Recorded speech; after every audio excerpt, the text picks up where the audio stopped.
Bonjour à tous et très bienvenue au Secret de Jardin.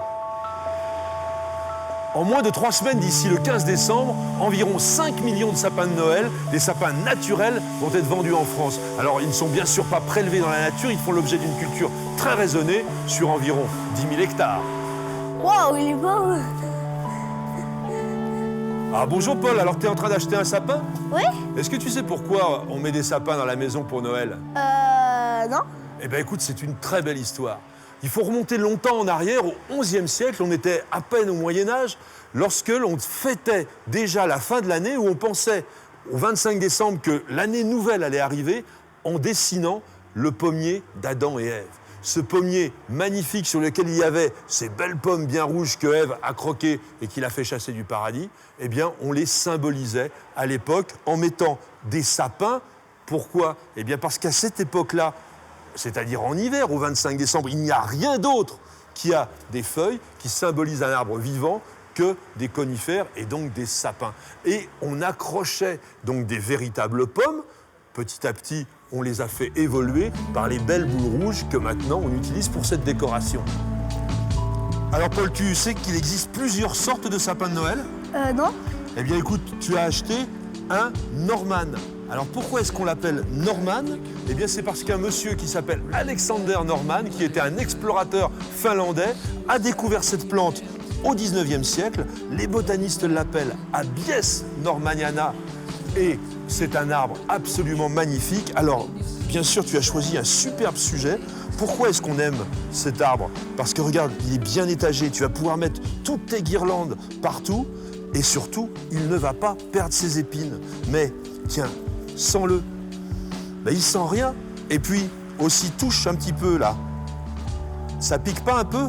Ben si, il faut passer les mains comme ça pour que ça pique.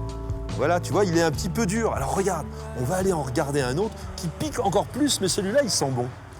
Alors, voilà le véritable sapin classique, celui qu'on appelle le sapin de Norvège. Alors regarde, on va le sentir. Ça sent très très bon, tu vois, Ouais. hein, ça sent tout à fait la résine, mais c'est pas un vrai sapin. C'est le Picea excelsa ou Picea abies, le sapin de Norvège, qui a comme qualité cette odeur magnifique. Mais alors regarde, touche comme ça pique, c'est deux.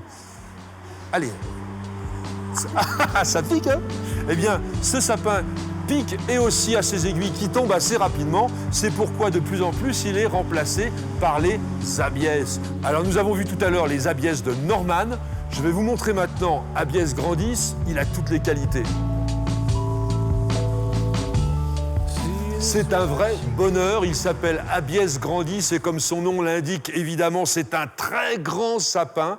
Dans les pays de l'Est, il y a certains spécimens qui dépassent les 60 mètres de hauteur, mais il est doux au toucher et il sent adorablement bon. Bien sûr, on peut lui reprocher par rapport au Norman d'avoir peut-être une silhouette moins régulière, mais ça vous donnera l'occasion de développer absolument toute votre créativité pour sa décoration. Connaissez-vous la différence entre l'épicéa et le sapin? L'épicéa, qu'on appelle le classique sapin de Noël, Picea pour les botanistes, présente la particularité d'avoir bien sûr des aiguilles piquantes, mais qui sont disposées en spirale tout autour de la tige. A l'inverse, les abies, les véritables sapins, portent leurs aiguilles dans le plan horizontal, simplement sur la tige. Autre particularité, tandis que les épicéas portent leurs cônes dans les forêts pendants, eh bien, les abies portent leurs cônes dressés. Impossible de se tromper. Un petit point de repère facile pour reconnaître un Norman à coup sûr, il a 2 bandes longitudinales argentées à la face inférieure du feuillage. Quelques petits conseils pour que votre arbre de Noël conserve sa superbe le plus longtemps possible. D'abord, ne l'introduisez peut-être pas tout de suite dans la maison, il faut une progressivité dans la température. Bien entendu, éloignez-le le plus possible de toute source de chaleur, mettez-le à l'opposé de la cheminée, surtout si elle est à feu ouvert, il y a toujours un risque d'étincelle.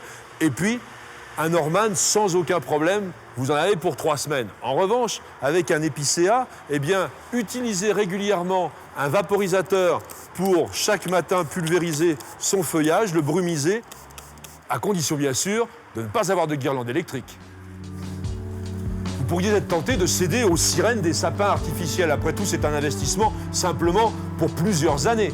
Mais sachez que, outre le fait qu'ils n'ont pas l'élégance, ni la qualité, ni l'odeur magnifique des sapins naturels, eh bien, leur bilan écologique et développement durable est énormément défavorable. Par exemple, on utilise du polyéthylène, donc un dérivé de pétrole pour fabriquer ces sapins.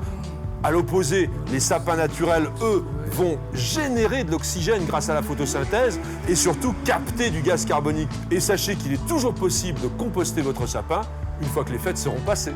Des sapins en bonnet pointu, de longues robes revêtues comme des astrologues, a écrit Guillaume Apollinaire pour décrire ces arbres magnifiques. Alors passez de bonnes fêtes, parce que seul avec un vrai sapin, vous aurez un vrai Noël. Au revoir Paul. Joyeux Noël.